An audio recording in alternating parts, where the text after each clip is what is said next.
What do we have here? How would you like to see a nice piece of history? I always like to see a nice piece of history. Great. Well, I brought in a letter from the White House signed by John F. Kennedy. August 27th, Yes. 1963. This was the day before the Martin Luther King March. And this letter actually calls for 1,000 troops to be dispatched. This is pretty amazing because most of the time you get letters from a president or something like that. It's like, did you get my dry cleaning? Right. This is a letter that President Kennedy sent to the Sergeant of Arms of the U.S. Senate and the House of Representatives so that there would be security for the Martin Luther King March on Washington. I bought this letter in an auction, and I paid substantially less than I think I can get for it. It appears that there will not be any need for troops at the Capitol, but certainly it is prudent to have them available, and we are glad to comply with your request. Wow. Where did you get it? I got it in an auction, and the individual who sold it to me was a widow of this man, Joseph Duke's best friend. Okay. This is historically important because you have a little teeny window into the psyche of JFK before this happened, which makes it interesting. This is the day before the largest civil rights march in the history of the United States. It was 1963. You have a bunch of white-collar conservative guys who thought there was going to be a revolution in this country. And basically, what he's saying in this letter is, I don't think there's going to be a problem. The March on Washington changed the course of American history. It was where Martin Luther King Jr. gave his legendary I Have a Dream speech. To have something with ties to the speech and JFK's signature, it almost seems too good to be true. So you're looking to sell it.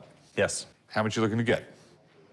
I'm looking for about $15,000. Have you had this checked out by anybody? I've had one autograph expert look at it, Okay. and he's licking his chops to get his hands on it. Okay, that is not Kennedy's standard auto pen. But let me have someone I know check it out, okay? Okay. Just hang out. All right. I'm totally confident that this letter is going to be proven to be authentic. Otherwise, I wouldn't have brought the letter here today. Well, this is it. This is probably one of the most important things, you know, in Kennedy's presidency. You know, a lot of things to think about with Kennedy. He didn't really like to sign his name much. I mean, he could care less about it. But if it's important enough, and if it matters, then I think he would do it. No Sure. doubt about that. Okay. Well, do your magic. Okay. The first thing I want to do is we're going to look at the signature Okay. and check out and see if, first of all, if the ink's real. Right. And what I'm going to look for here specifically is overlapping. And that's something you don't get with a stamp or, you know, with a print. So here's one right here. I can see it perfectly. So we've got that. Okay, so we know the ink's live. Next thing I wanted to do was pull up some authentic versions from this period. This is a letter from 1961. And the thing with Kennedy is this great flow he had to his signature. He's got these humps going here, and then he just stops, drops down the Y. He had the same type of formation here. So what's the verdict? It's real, and it's awesome. Yes. It's probably one of the best Kennedy pieces I've ever seen. Okay, so what do you think it's worth?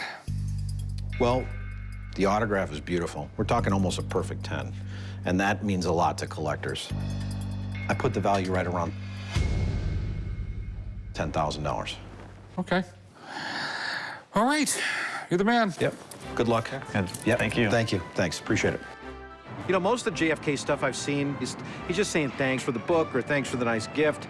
But in this, we're talking about the Civil Rights March. I mean, that's kind of a big deal. It relates to a huge part in the history of the United States. You know, I'm not going to pay you 15 grand. Okay? I will pay you 6, though. But you heard the experts say that this JFK is probably the best content letter he's ever seen. Yes, and that's why it's worth 10 grand instead of 1 grand. But it doesn't make it the Holy Grail. So You can't come up? I'd go 65. I told myself that I would need 8,000 and that I wouldn't go any less.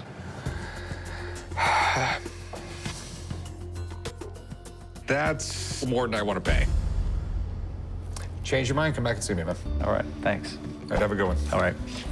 I felt like I was offered a lot less than I can get for it in another auction. I don't really need the cash that much. I mean, I can hold off and wait maybe until the value goes up. I'm in the DC area with a very special client of mine, and he just showed me teaspoons that were handmade by Paul Revere. He's told me that he has 2 more items that I have to see, which I don't know exactly what that means, but I'm gonna go to Mount Vernon, home of George Washington. And I'm thinking that we're about to be seriously wowed. Well, here we are, Rick. I brought you here to see something very, very exciting for my collection. It's one of the most amazing things I could ever imagine owning. This is George Washington's silver lion head coteau. It's a coteau, a hunting sword. A hunting sword, correct. That's cool. It is just amazing that this exists. This particular sword was one of only 2 that George Washington used during the Revolutionary War. He didn't want a sword imported from England. He wanted to make sure it was American-made. To carry a sword that was made in the colonies was a real statement of being independent. So, Rick, would you like to hold it? Yeah? A little nervous. That's pretty cool. It just sends shivers through your body when you hold it. Yeah, there we go. That's so cool. I mean, I own a few cool things, but I don't own nothing nearly that cool. I'm guessing that this is never gonna leave your collection. No, not at all. I'm sorry.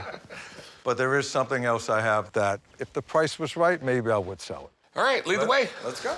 I just held George Washington's sword, which was like a serious bucket list thing just now. So the next item is supposed to be pretty amazing too. And this time it's actually for sale. So I'm pretty excited to see what it is, and hopefully it's something I can afford to buy. Okay, so we have the Headless Horseman. No. Drum roll. Whoa. So is this George Washington's too? It is. It's a 3-piece suit that he acquired sometime in the mid-18th century. It's amazing that it held up so well. He's a pretty fit guy. No, he was 6'2". He was a tall man, but he wasn't a really large man. So our mannequin's a little short. I purchased this George Washington suit over 21 years ago, and it was one of my first major purchases for my collection of Americana. It's a major highlight of my collection. But if Rick really wants me to put a price on it, I'm gonna put a price on it for him today. I'm just like in awe. It is amazing. If I could go back and have a cup of coffee with just about anybody in history, it'd probably be this guy. He could have been elected president until the day he died, but he stepped down after 2 terms, and he set the standard for presidents to come. To me, he's one of the most amazing men in history. He really is. Oh, yeah. So where'd you get it? It was passed down from family member to family member, and it ended up in an auction in New York City. I was able to purchase it there. A highlight of my collection until I purchased the Washington sword. So it dropped down to number 2. Do we know the date on this thing? I think it's from the 1750s or 60s. Okay. Back then, it was pink, and you could still see some of the pink in this area. You know, Washington was always very aware of how he presented himself. Pink would have been a bright color and one that really would have set you off as, you know, fashion-conscious individual. And it's all silk? Or silk. I'm impressed. So you think this is all legit and everything, right? Yes, I think it is. On a piece like this, what it's dependent on is provenance. There are missing pieces, that sort of thing. But that's minimal. For being over 200 years old. Exactly. You just don't see a piece of Americana like this very often. This is just amazing. Absolutely. So you enticed me with a sword that's not for sale, and this thing right here, does it have a price on it? Well, it's one of my highlights of my collection. But everything has a price. Well, I'll let you guys work that out. Very good to see you, Rick. Good to see you. We'll see you back in Vegas. Take care. So how much? I wouldn't sell for less than $3 million. That's a lot of money. It's a lot of suit. I don't think I'd ever say this, but I'm actually considering this. I mean, it's George Washington's suit. I mean, it never occurred to me that one would be available. I'm gonna go think and contemplate about this for a little bit. Can we meet up later? Absolutely. All right, I'm intrigued. I'll talk to you soon. Okay, thanks, Rick. That's cool.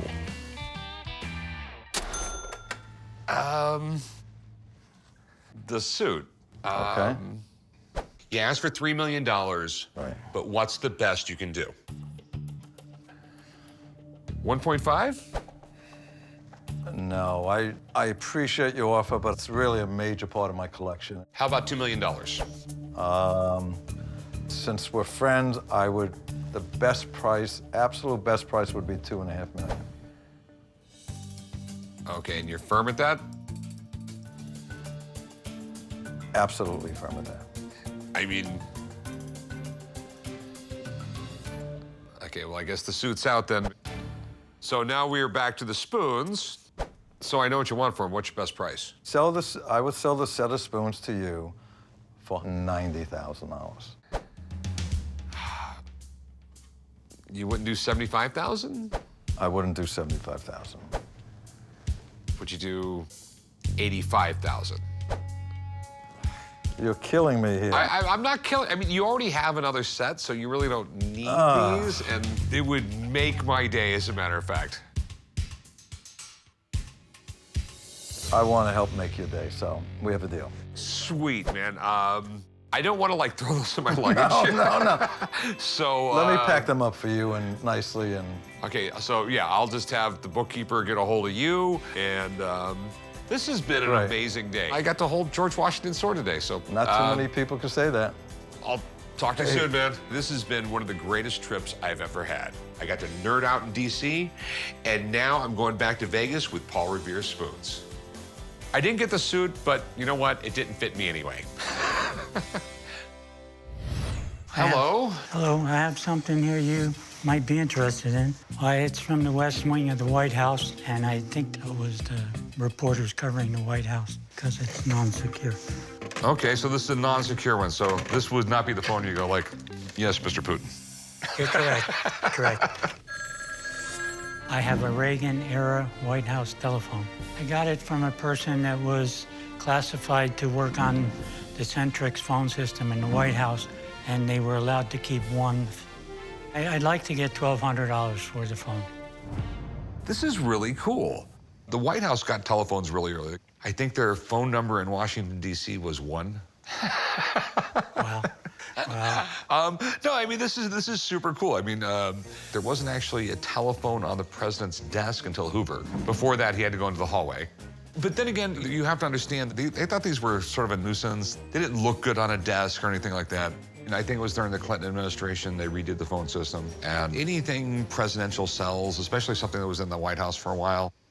How much you want for it? I'm asking $1,200. Okay. I've actually seen these things sell before. And, you know, last one I saw sell was sold for right at $500. So I'd give you $300 for it.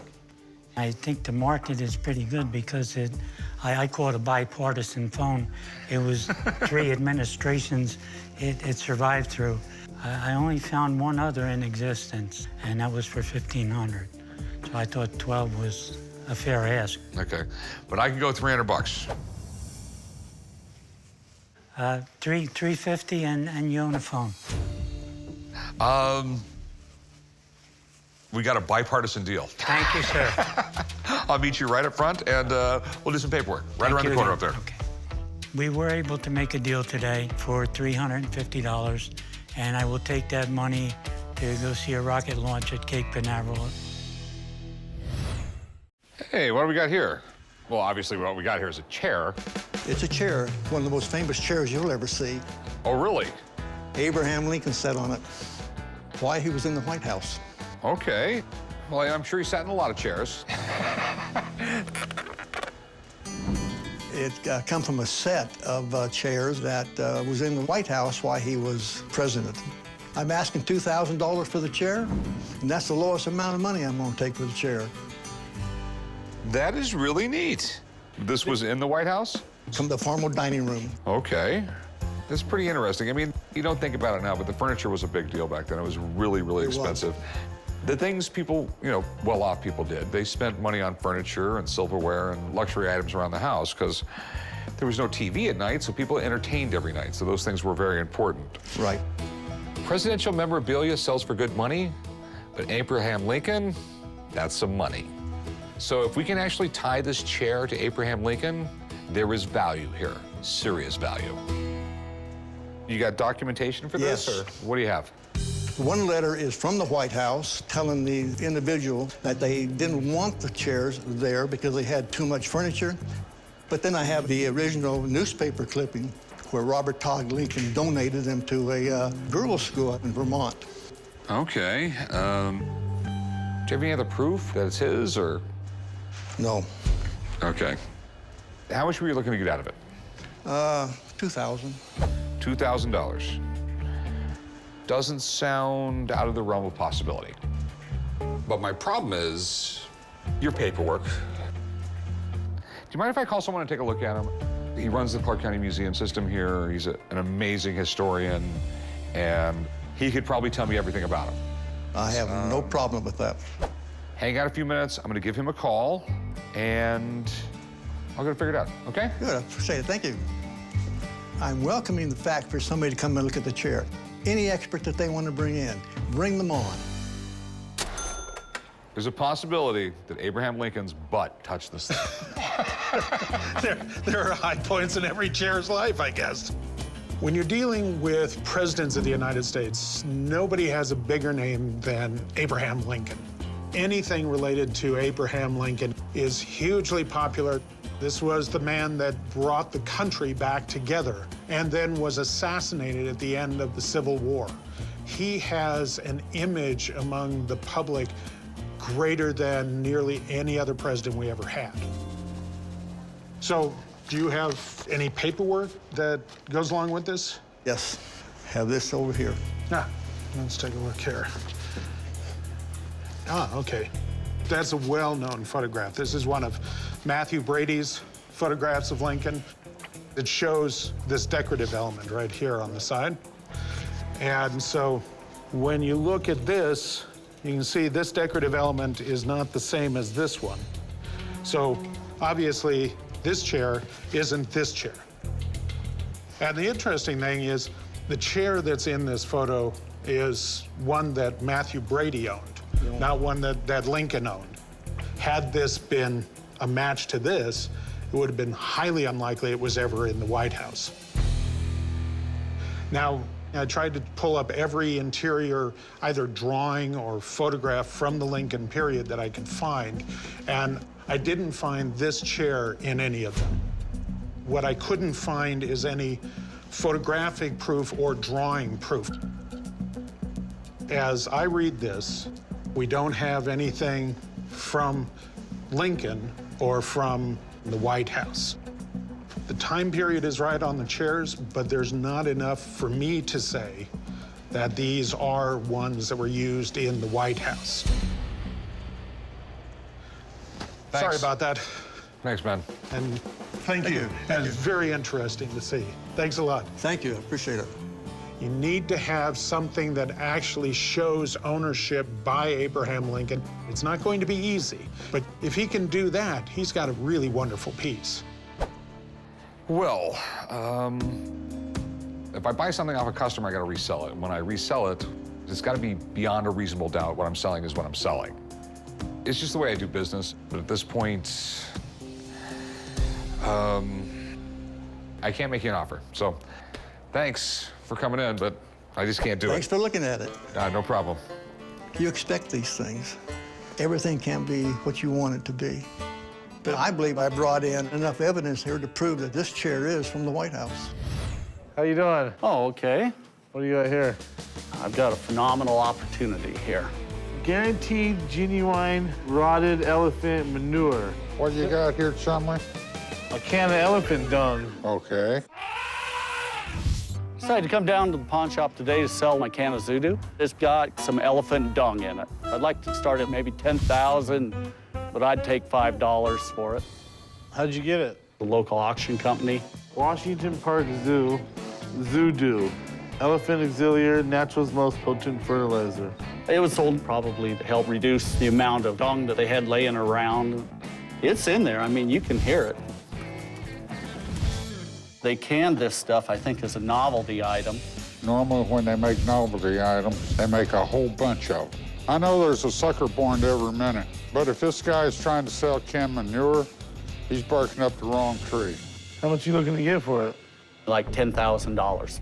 Well, you can keep drinking, son. I think this is a home run. There's no end to how much this is worth. It's gotta be worth 20 bucks, boss. Then it's going to come out of your pay. I know the old man would never spend a penny on this, but I think I can have some fun with it. I'm gonna offer you 20 bucks for it. And I think you should get out while you can get something for it. Okay. Sold. Thanks. Go write him up, boss. You write him up. The fact that I paid $750 for this and got 20 for it, if I could make that kind of money on any of my other investments, I'd be pretty good. Well, I got a gift for you, Rick. It's for National Boss Day, for being such a great boss. Well, thanks, Tom. You're welcome.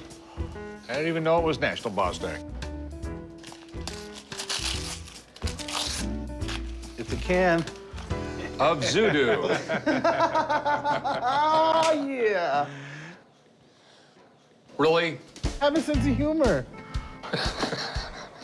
In other words, you're saying he's full of it. You said it, boss, not me. All right, all right. Well, you guys want to play games? We'll play games.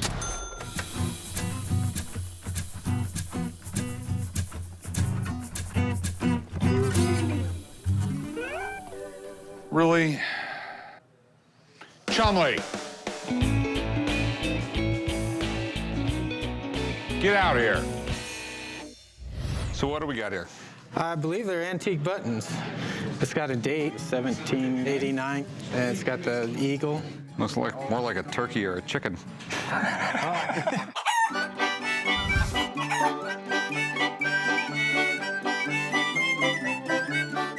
I'm coming into the pawn shop to try and sell my antique buttons.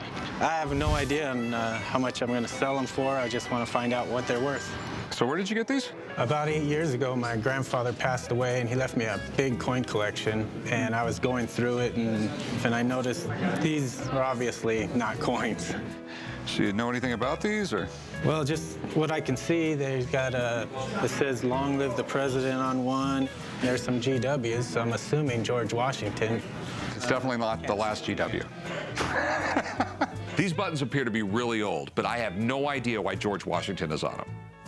They're definitely cool. I mean, they appear to be old. You know, I'm assuming they're real. I'm not going to guarantee they're real. And they appear to be connected to George Washington.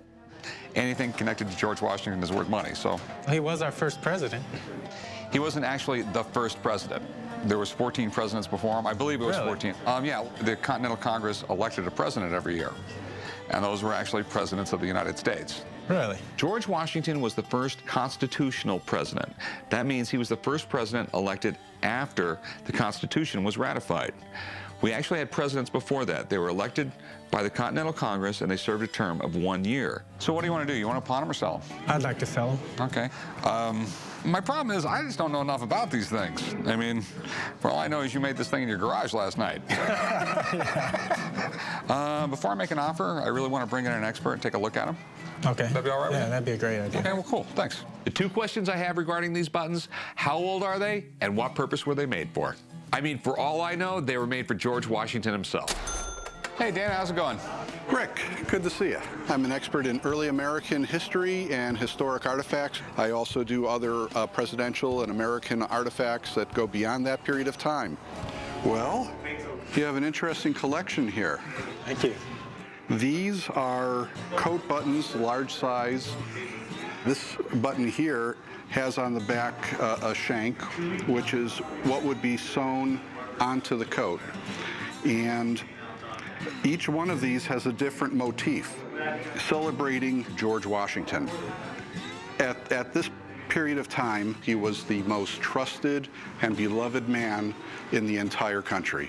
And so these were highly prized. People kept them as, as one of the most cherished things that they owned. Some are more worn than others. This button right here, it says, "Long live the president," with a script GW at center for George Washington. It appears that this may have been buried and discovered. You could see there's a lot of greenish patina on here and a lot of rust. And this button right here, you have a colonial motif of the linked states. And finally, you have this really exceptional example. This button here, the legend about the peripheries reads March the 4th, 1789, and then memorable era. These buttons are wonderful pieces of early Americana. They're all fairly rare, but this button here, March the 4th, 1789, was only made for this one event. Basically, this new memorable era, what this is referring to is the inauguration of George Washington. Wow. Yeah. He was summoned to New York by the Congress to become president. And at that point, in front of a big crowd, he stood on the steps of Federal Hall in New York, and he took the oath of office, the very first one, with the crowds cheering and chanting this very legend, you know, long live the president, long live President Washington. They're all fairly rare, and I would doubt that there's more than 500 or so that exist today. I always love to have Americana in my store, but this is even bigger. To think that these might have been worn on that very day. This is where it all started. This is unbelievable. So how much do you think these things are worth? Well, the very worst quality is this one here. I would estimate that this is actually worth about $2,000 to $3,000, this particular piece. It's that rare and that collected. This would be the second most valuable. I would say that this is worth $3,000. And finally, you have this really exceptional example, and I would say that this piece is your most valuable one, and it could be worth anywhere in the vicinity of $6,000 to $8,000 or so. I couldn't believe 3 little buttons sitting in a coin collection could be so valuable. Thanks, Dana. Appreciate you coming in. This is the kind of stuff I love to have in my shop. It's historic, it's American history, and it's valuable. Well, how much are you going to give me for them? $3 grand. $3 grand? I know what he said they were worth, okay? But that was auction prices probably from a few years ago, and I got to sell them. And you know what? How many people in the world even know these things exist? You didn't even know what they were. How about $8 grand? How about $3 grand? You're not coming up at all? Okay, $3,010, $3,015. See, I just went up twice. Right now, here's what I'm thinking. This guy brought the buttons to me. He didn't bring me the coin collection where he said he found them, which means he has no idea where to take them. So that pretty much puts the ball in my court when it comes to this negotiation. See, the thing is, very, very limited market. $3,000, you want it? Deal? All right, deal. Let's go grab the paperwork. I couldn't be happier. At worst, I'm going to double my money on these things. I can't imagine Corey having a better month than I had. Hey, how's it going? Going well. What do we got here? I have a piece of wallpaper taken from the White House. Okay. All right, you got my attention. All right. Cornwallis when he surrendered to George Washington, which he never did. True, true. I am here today to try to sell a piece of wallpaper from the White House. My grandmother was an avid antique dealer, and when she passed, I brought it home. I'm hoping to sell it for $3,500. This is interesting. All over Washington, you will find some sort of depiction of this, where Cornwallis is surrendering to George Washington. And Cornwallis never surrendered to George Washington. Right. But the Battle of Yorktown was the deciding battle of the Revolutionary War. It was a really, really big deal. Surrender of Cornwallis, left over from the state dining room of the White House. Okay. Doing my research, I know that Jackie O put it up in the White House in the 60s. Betty Ford actually removed it. Okay, so you're saying this is left over from it? Yes. Okay. Most people don't realize this. Just about every president redecorates some in the White House. The only ones who didn't were Reagan, and the Obamas did not redecorate. And it's the White House. So if they take down something off the wall, it's not thrown away. Okay, so I'm assuming you want to sell it? Yes. How much you want for it? I'm looking for $3,500. Okay. What I want to do is I want to take a picture of this, send it to someone. She's a former White House curator, and she'll know a lot more about it. Okay. Okay. All right, I will text him to a friend. Sounds great. Okay? All right, I'll be right back. Thank you. What I really love about this piece is that it's a part of American history. It shows a picture of the War of Independence. All right, I have some info. Okay. The paper was installed in the second floor president's dining room. It was not in the state dining room. Okay. It was installed during the Kennedy era, removed by Mrs. Ford at Mrs. Ford's request, reinstalled by Mrs. Carter, and then covered with fabric in 1997 under Miss Clinton. And to this day, it remains in the dining room. So, I don't believe it was used in the White House. Okay. Because the paper's still there. Unless you have something on White House stationery saying that this was used in the White House, you're never gonna sell it. Okay. So my offer is nothing. Have a good one. Thanks. Thanks for your time. All right, no problem. No deal was made today, but you know, overall I'm okay. It was handed down from my grandmother, so I'll probably hang it on the wall.